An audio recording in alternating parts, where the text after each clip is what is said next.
Hi everyone. Here's the video solutions for the homeworks from March 24th. So the ones that were focused on force and mechanics.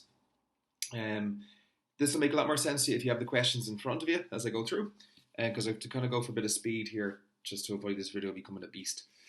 Okay, so let's have a look. First question. A student carried out an experiment to measure the acceleration due to gravity of g. An object was allowed to fall through a known distance s, and the time for this fall was measured.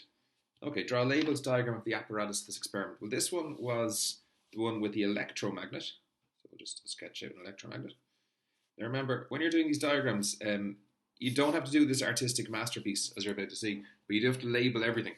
Treat the examiner like they know nothing and need everything explicitly told to them, like absolutely everything laid out. So this was the experiment where we had the electromagnet is on a retort stand. I'll label these after. I'll just draw it first. We had an electronic trapdoor, which is connected to a timer. Timer is also connected to the electromagnet. We had a ball bearing. And finally, we had a meter stick, which we used to measure distance. Okay, let's get some labels on here. Meter stick, electromagnet. So using a different color for my labels, maybe. Timer's already labeled. Ball bearing, just a metal ball, and a trapdoor. So I'll just move that over there so you can see it a bit better. Okay, that's the first 12 marks. Easy, easy peasy, nice and quick. Just make sure you're really detailed and label everything, including the meter stick. Don't forget that. Okay, so if you can remember this experiment, what happened was we had the electromagnet connected to a timer and the trapdoor. So the electromagnet is only a magnet as long as current is running through it. So what we do is we have it set up so that when I turn off the electromagnet, two things happen. The first is that the ball starts to fall, and the second is that the timer starts counting upward. Then when the ball hits the trapdoor, it stops the timer. This will give us our two sets of values, our displacement s, and the time it took for that displacement to happen in seconds. So there's our first 12 marks done. How did the student measure the distance s with a meter stick or a ruler? There's easy money for those marks there. How did the student measure the time for the object to fall? An electronic timer connected to the trapdoor. A little bit trickier. How did the student improve the accuracy of the time that was used? Well, we do it a number of times and do an average. The other things we can do is to make sure we take the smallest value, because in this experiment, all the errors that could happen just serve to lengthen the amount of time. So what could happen is the ball bearing could stay stuck to the magnet for a split second before dropping. Or the timer may take a moment to register the distance. So if we take the smallest value of time, it's probably the best. But really here, you do a load of repeats and take an average. Okay, on to the tough part. The student recorded the following results. They give us our displacement versus the time it took. And as you'd expect, as we went up in distance, it took longer for the ball to fall.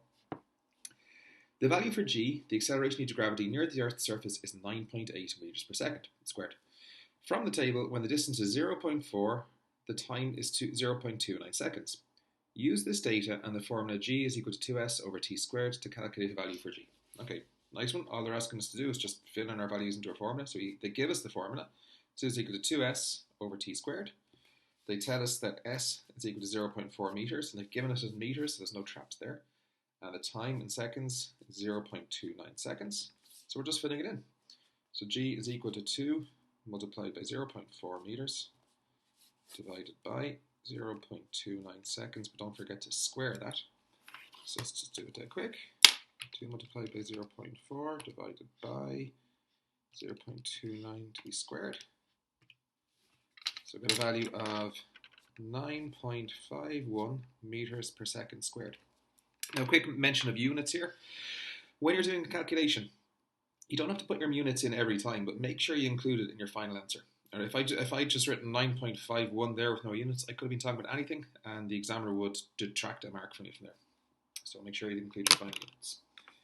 Okay, back to the question. Use the results to calculate two other values for g and calculate their average. Okay, you can choose any other two. So they've given us the 0.4 one, so let's choose two others. I'll go with 0.6 and 0.8. And we'll just do the same formula.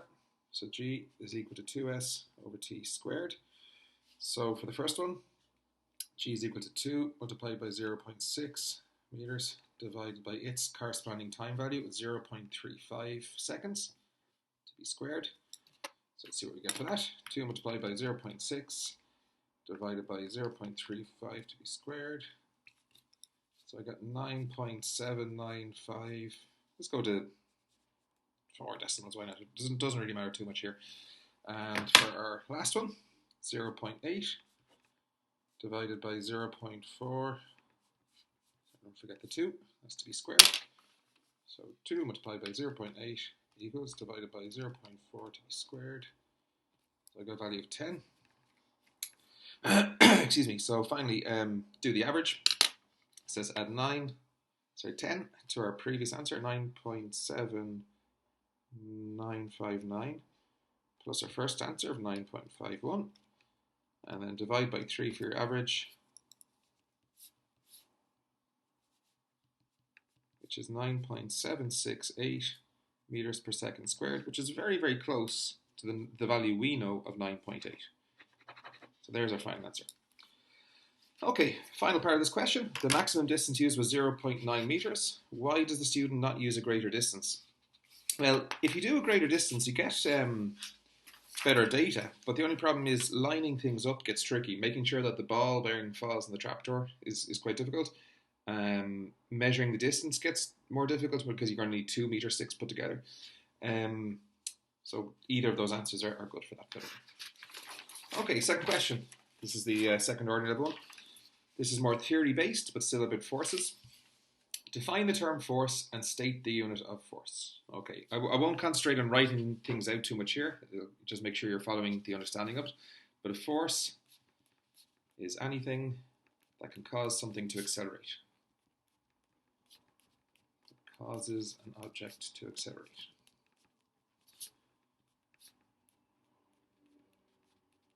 Which means change direction. State the unit of force. The unit of force is the Newton. There's 9 marks. Easy money.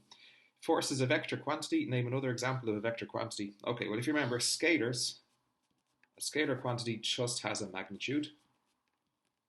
Things like temperature or mass, whereas vectors have a direction. So they've given us force, acceleration is another one, or velocity. There's a few of those, but those are the big ones. Okay, the New Horizons. The rest of this is about a spacecraft. The New Horizons spacecraft visited the minor planet Pluto in 2015. Newton's law of universal gravitation is used to calculate the force between two bodies, for example, between the planet Pluto and the New Horizons spacecraft.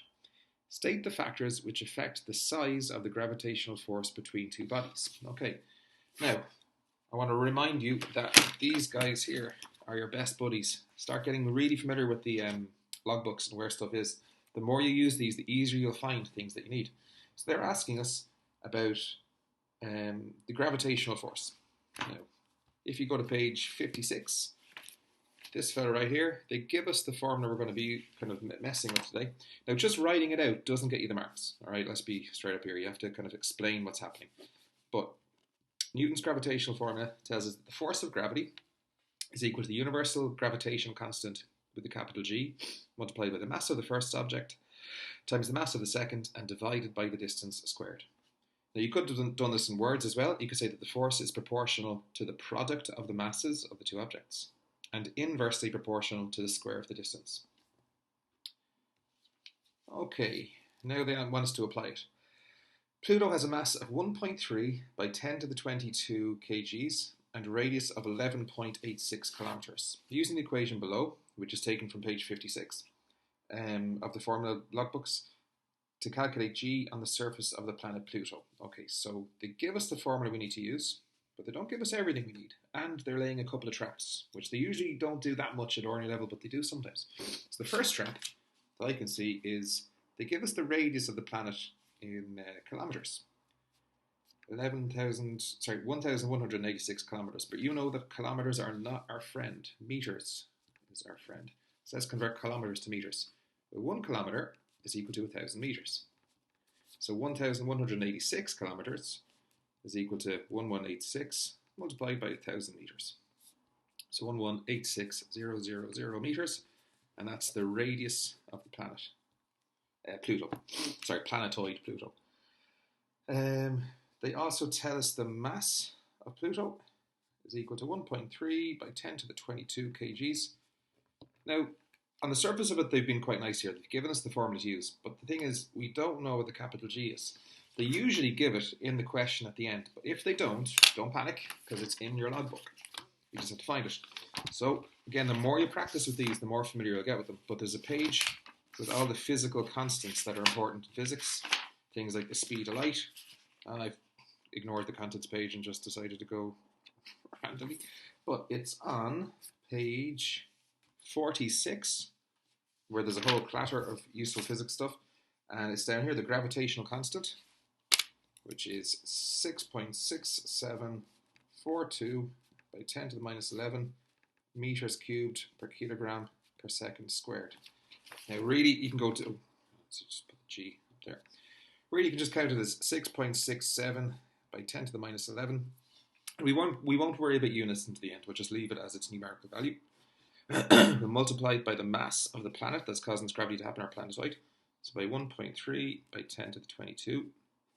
And again, I'll leave out units to the end. Divided by the square of the distance between them, where the distance is the radius of the planet, which we just worked out as 118600 meters. But don't forget, we have to square that.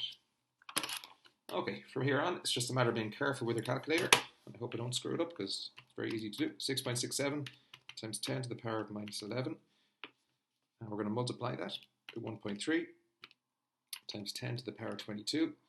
Now, I sometimes just press equals and then divide by the bottom line. But you can do it all at once if you're more comfortable with that. So I'm going to divide it by 1186,000 to be squared. And that gives us a value of 0.616. And it's acceleration, so it's meters per second squared. And that's the acceleration due to gravity on Pluto. And if you think about it, that's a lot less than Earth's gravity of 9.8, but that's because Pluto is much smaller than Earth. Okay, that was a bit more challenging than earlier, so let's keep cracking on. The mass of the New Horizons spacecraft is 450 kilos. Calculate the weight it would have on the surface of Pluto. Okay, now get in the habit of writing out whichever equation you're going to use here, write it out first. That way, if you make a mistake later on in the calculations, you still get credit for knowing what to do. So the formula we're looking for here is that the weight is equal to the mass of the object times the acceleration due to gravity. Now, we're used to doing calculations involving Earth's gravity of 9.8 meters per second squared, but we've just calculated that the gravity on Pluto is 0.616 meters per second squared. So don't get mixed up and use the wrong value. Okay, so it's got a mass of 450 kgs multiplied by acceleration due to gravity of 0.616 meters per second squared.